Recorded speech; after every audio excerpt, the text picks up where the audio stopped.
é uma das coisas que a gente mais gosta de fazer, a gente se sente mais empoderado para fazer pelo Senhor. Eu nunca imaginei que isso fosse ser tão relevante como falar a respeito de uma maneira não acompanhando o movimento dos nossos tempos. Hoje em dia as pessoas não procuram simplesmente médicos para tratar a doença.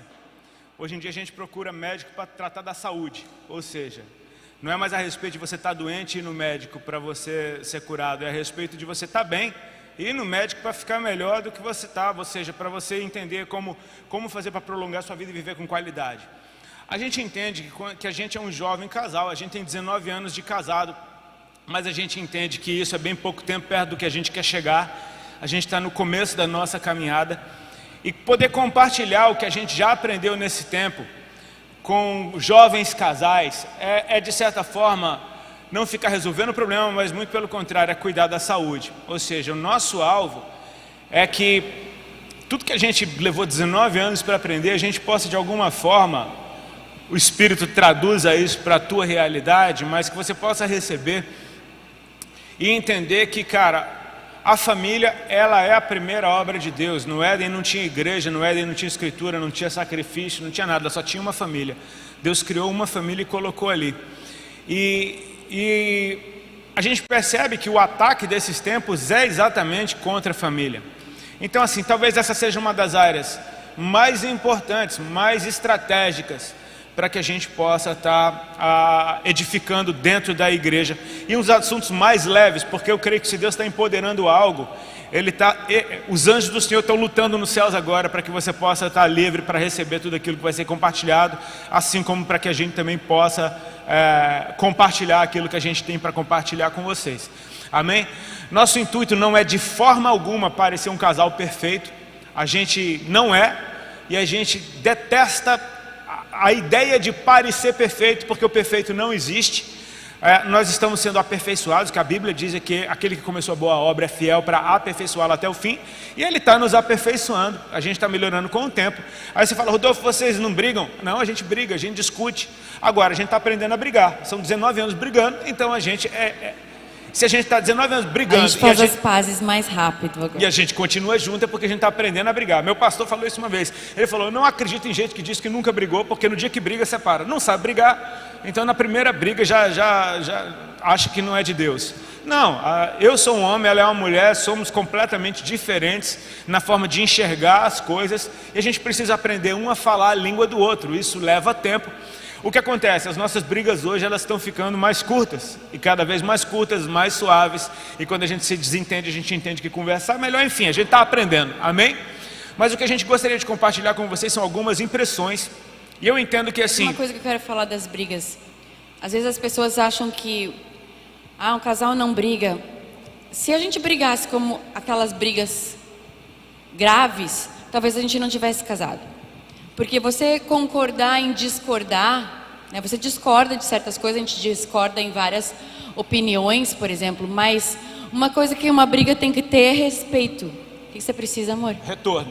A gente não tem retorno, tá? Se puder botar da nossa voz aqui no respeito, né? O respeito é uma coisa que é imprescindível. Mesmo brigando, você não pode apelar. A gente sempre fala, quem apelou, perdeu.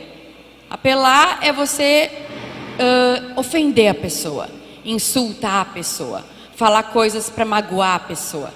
Quem ama não faz isso, porque quem ama quer ver o outro bem. Eu posso discordar na minha opinião, brigar por alguma coisa que eu não gostei, mas eu não posso destruir a pessoa porque eu estou com raiva. Então eu acho que isso é um segredo que a gente manteve ao longo desses anos. A gente nunca se desrespeitou, e se a gente começa a brigar ou discutir e eu levanto um pouco a voz para ele olha para mim e fala assim, você me respeita. Aí quando ele fala, você me respeita, eu tenho que baixar a bola, porque eu vejo que eu passei do limite. Mas por quê? Porque na Bíblia fala que o marido tem que amar a esposa como Cristo amou a igreja, como o vaso mais frágil e blá blá blá. O papel de amar muito é do marido. O que Deus pede para a esposa é respeitar o marido. E é assim, mulheres, respeitem os seus maridos. Então assim, muita mulher como aquela tola que com as próprias mãos destrói. Eu falo que às vezes a mulher com a própria boca destrói, porque desrespeitando, você vai minando algo que é a hombridade do homem, e o homem precisa se sentir macho, essa é a palavra. Não é só isso, se sentir macho, mas eu creio que um edifica o outro, né? Então, assim, às vezes um homem inseguro, ele só precisa ser edificado pela própria esposa para que a segurança dele, que já está dentro dele, ele só não sabe disso, venha fora. Da mesma forma, a segurança que a esposa precisa ter de que ela é amada, ela muitas vezes cabe ao homem edificar, chamar isso para fora, né? Isso é algo que não só é a respeito do casamento, mas como nas Escrituras a relação entre Cristo e a igreja, e o marido e a esposa estão muito ligadas. Foi essa a ilustração que Deus usou para falar desse tipo de relacionamento, tanto de um como o outro, como de Cristo com a igreja. Eu entendo que, e assim como Cristo nos edifica, chamando para fora o nosso melhor, a gente aprende com Ele como tratar um ao outro. Ou seja, não é a respeito de, se eu vejo ela falhando, eu tenho duas opções: ou eu ressalto as falhas dela, ou eu falo, cara, você é bem melhor do que isso. Ou seja, tem algo dentro de você muito maior do que isso que você está entregando agora. Ou seja, o seu verdadeiro eu, ele é excelente, o seu verdadeiro eu é precioso. Sabe, tem uma viagem, eu amo o livro de Gênesis. Quem já me ouviu pregando mais de uma vez, percebe que eu falo de Gênesis o tempo inteiro. Eu amo a criação das coisas. E uma coisa que eu estava viajando em Gênesis, viajando, amém? Me permita viajar nas Escrituras, amém? Só ficar viajando mesmo, eu gosto disso. De que quando Deus fez o homem, eu falei sobre isso ontem, quando Deus fez o homem do pó da terra no jardim do Éden, não fala de Deus peneirar essa terra, amém? Uau, que revelação! Não fala de Deus peneirar essa terra, diz que nessa terra tinham muitas árvores frutíferas, e diz que nessa terra havia ouro, e esse ouro era bom. Ou seja, da terra que Deus me fez tem pedras preciosas e tem sementes. Ou seja, dentro de nós tem tesouros, tem a condição de gerar fruto, de produzir algo bom, algo que simplesmente permaneça e que vá além. E eu creio que quando a gente começa a entender essas coisas, não é do dia para a noite, a gente pode ter uma casa cada dia melhor, porque a gente aprende a um edificar a vida do outro.